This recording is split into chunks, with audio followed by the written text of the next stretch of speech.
असं नको करूस बाळ. हरीश पटकन सांग बघू कसली अट, काय झालंय? बोल ना बाबा. हरीश, तू सांगणार आहेस की नाही?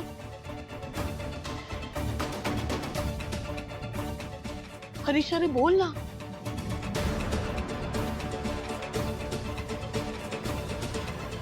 सिंचना अगं बाळा, बाजूला व्हा. अगं सावकाश. काय तिच्या वागण्याचं वाईट वाटून घेऊ नकोस हं बाळा. अगं खूप दिवसांनी आली आहे ना, थोडं अवघडल्यासारखं वाटत असेल तिला. त्या गडबडीत जरा तू सांभाळून घे, मनाला लावून घेऊ नकोस हं. आई खूप दिवसांनी घरी आली आहे याचाच तर आनंद वाटत होता मला. अगं वाटत होता म्हणजे ती आल्याचा आनंद वाटतोच आहे ना आपल्याला. तू नको असा चेहरा पाडूस, हस बघू. आपल्याला व्यंकी काय सांगून गेले?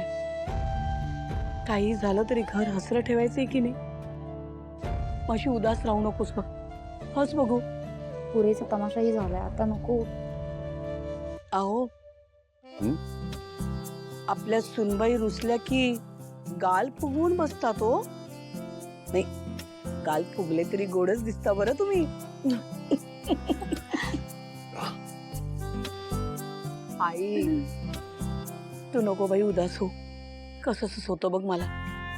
अगं लहान आहे ना ती, आणि हे बघ ती आणि हरीश यांच्यामध्ये जे काही कोड असेल ते सुटलं ना की पुन्हा ती पूर्वीसारखी वागेल बघ, असा विश्वास आहे.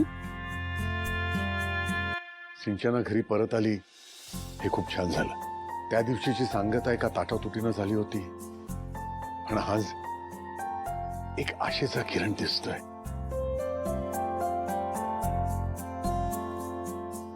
लक्ष्मी,